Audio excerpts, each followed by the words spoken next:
I've had several people request for me to do the band Portishead. Remember folks, if you have topics you'd like to see me cover, hit up the request form in the description box below. Sometimes referred to as one of the champions of trip hop, Portishead brought something new and exciting to the music world in the mid-90s with their seminal debut record Dummy. Today, let's take a look at the history of the group.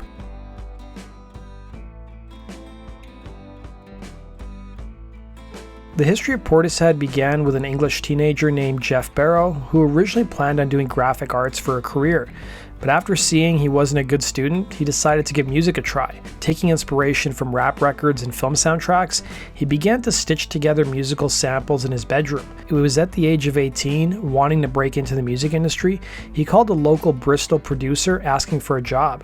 Bristol would emerge from the 90s as the home of late night, hazy, and moody music that was dubbed trip hop. The producer promised to give Barrow a job, provided that he would help him build a new studio, which he did. The resulting studio would be named Coach House, which became a hotspot for local Bristol artists, most notably Massive Attack. As Barrow worked his way up the pecking order, he was given more responsibilities while at the same time working on his own sonic collages, using popular hip-hop techniques of looping and sampling. Barrow would lay the groundwork for Portishead, which was put together in piecemeal fashion over the coming months. Barrow would meet his partner in crime Beth Gibbons while attending the Enterprise Allowance course in early 1991. The course would be set up by the British government as a way to encourage unemployed youth to become entrepreneurs. Gibbons would be 7 years senior to Barrow, who told The Guardian, "She was grown up in my eyes." Gibbons, for her part at the time, was singing Janis Joplin covers in pubs around Bristol. They would soon call themselves Portishead, which is the name of the town where Barrow grew up, a nondescript suburban village near the city of Bristol. But don't think they were in love with the village, because Barrow would tell Spin, "I really don't like the place. It's a place where you can go and die," with Gibbons adding, "and that's why we named ourselves after it." While Barrow had already assembled some recordings by this point, he wasn't happy with what he had produced so far. Things would take a turn for the better when Gibbons, who became the band's lyricist and main melody writer, wrote a track called Sour Times, which sampled the Mission Impossible theme song. Barrow would tell the LA Times, "That song saved it all, really."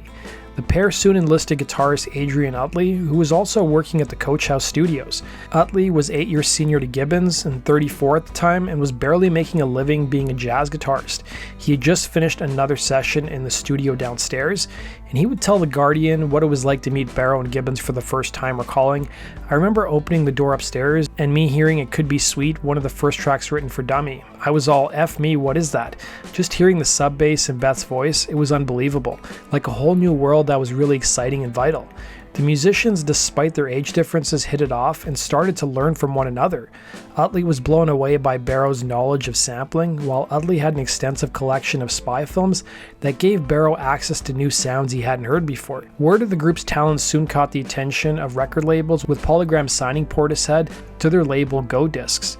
But the group took its time crafting their first record, writing and recording over a span of 18 months, possibly leading to Barrow suffering from mental health issues. He would tell The Guardian, "I was in a terrible place. Through the Gulf War, I was really quite sick physically and mentally. Mental stuff, I thought the war was the end of the world. I'd never had a breakdown before.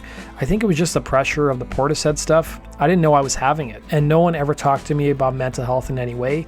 You're able to hide mental health issues within the music industry," he'd recall. Barrow would spend countless hours in record stores looking for inspiration, including movie and film soundtracks, and heavily rhythmic albums, and was a big fan of John Barry, who worked on soundtracks for the James Bond films. He would tell the Washington Post that he didn't want anything past 1976, comparing his inspiration for samples to a bottle of fine wine. In a separate interview, he would tell Spin, "I'm not so keen on modern technology, that's why a lot of our stuff sounds rough. If you polish up everything too much, it sounds stale, like plastic music." At the same time, he would tell the Baltimore Sun, "I'm more into soundtrack music as music than actually the films or the images. I've never seen the films for most of the soundtracks I've owned. I just collect records I like, ones from the late 60s and 70s, Italian, French, and American spy movies and thrillers." While the band did use samples on their debut record, they also soon realized that other groups and artists could steal their sources of inspiration, so during the recording of Dummy, they would also record their own samples and then transfer them to vinyl records, creating crunchy backbeats. Barrow would tell the Washington Post, "I think there's an art to finding an incredibly good sample and using it in a good way," but he would also add that he was tired of debates over who found what sample, adding, "There's no skill at all in employing a sample someone else has already used." The sessions for their first record would soon move to the Eastern District of Bristol, and perhaps the change in scenery inspired the mood on the record, with Barrow telling The Guardian, "That was grim too. The only place to eat was Iceland or this horrible pub called Granny's where your beans and chips would arrive with Granny's thumb in it. Listen to how New Order made their first records or whoever, and it's always going to be the same story. You're in some shithole somewhere that you've made into something okay." Released in 1994, the group's debut album Dummy took many people by surprise. Dubbed by some as, and I quote, "a soundtrack without a movie or something nostalgic but with a modern twist," the album was an eclectic mix of James Bond with a spaghetti western atmosphere, coupled with a cabaret and soulful voice. The album would be hailed by some as one of the best and most innovative records of the 90s. According to Nielsen SoundScan, Portishead's debut album sold around 1 million copies in America, going platinum. While the band should have been ecstatic over their success, the plan wasn't even for the band to show up in America until a few albums into their career, with Barrow telling the LA Times, "We thought that maybe the album would sell 30,000 or 50,000 copies, and then we would work on the next one and maybe have 2 or 3 albums before coming to America and doing concerts."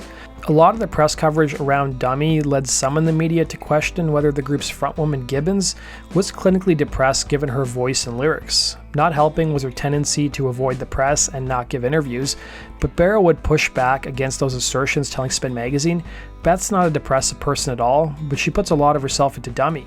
He would add that her lack of press promotion has more to do with her shyness than anything else. In a separate interview with the Chicago Tribune, he would add, "She's as fiery as anyone I know and can drink us all under the table. She just uses music to express feelings that we all have at one time or another." One of the album's standout singles would be Sour Times, which became a staple on alternative rock and adult album alternative stations stateside. It was during the promotional cycle for Dummy that the band put out a short 10-minute political assassination film titled To Kill a Dead Man, which showed off the members' acting skills. Some of the footage was used for the Sour Times video, but much to the group's chagrin, the film gave some newcomers to the band a false image of the group, with Barrow telling the LA Times, "For some reason the press people in England gave out pictures of us from the film, so it's kind of like, hey, here's Portishead, and they're carrying guns and wearing dark shades," and it was like, no, that's not why we did it. Dummy's success would result in the band being pushed by the record label to play some US shows to further help push album sales. Despite Barrow pushing back against that, telling the New York Times, "I've never liked it referring to touring, and I never will. I don't feel any connection between me and the people listening to it. I prefer to release records and have my connection be like that." As the band began to assemble ideas for their sophomore album in 1996, they went through a particularly rough time. Imitators of the band's style started to creep up, and so the group would put a bigger emphasis on coming up with their own backbeats and samples, but they would do it in a way that made people think they heavily borrowed from old and rare R&B and soul records. It involved Barrow putting his newly created samples on vinyl, with him telling Spin, "I'd spend a week recording my own music purely to sample, then I'd get it back on vinyl and find that it was something I'd never touched in the first place." The success of Dummy weighed heavily on the trio, who spent 14 months just coming up with their own samples. Sometimes a day in the studio would yield a 1-second sample, with Barrow telling the Chicago Tribune, "I went through 6 months of depression, writer's block, and everyone's went through a period where they just weren't feeling it anymore. We started making some progress when we stopped worrying about what other people might think and just worked on what felt right." After much time and money, the end result would appear on the band's second record, giving it a much bigger band sound.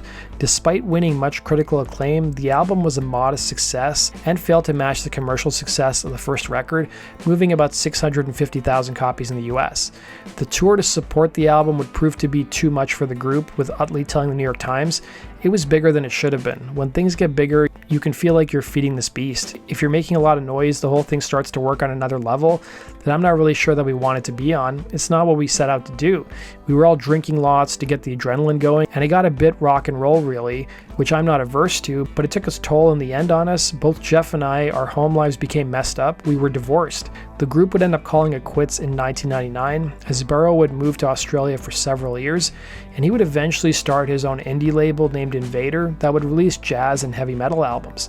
Utley, meanwhile, would become a producer in addition to helping write soundtracks and playing live gigs, while Gibbons collaborated with other artists. It was after returning to Bristol in the mid-2000s, Barrow's indie label proved to be a source of musical inspiration after years of writer's block, telling the New York Times that their recently signed young acts, and I quote, "gave him a shot in the arm." It was in the mid-2000s the band had to quietly renegotiate the recording contract, and they soon made their first appearance after a long hiatus in 2005 to play a tsunami benefit show. The band would release their third and latest album, appropriately titled Third, in 2008. Barrow would discuss the inspiration behind the album, telling the Associated Press, "I think we ought to talk about the veneer of life. This varnish that everyone's forced to spend money they haven't got, everyone's supposed to look a certain way, human conditioning, news media, just the way that everything is supposed to think and look a certain way, it's appalling. I don't think there's anyone I can rely on to speak any truth." The band would take a hiatus in 2016, only to return last year, playing a charity show for War Child, which benefited the victims of the Ukraine war. That does it for today's video, guys. Thanks for watching. Be sure to like button and subscribe, and we'll see you again in Rock and Roll True Stories. Take care.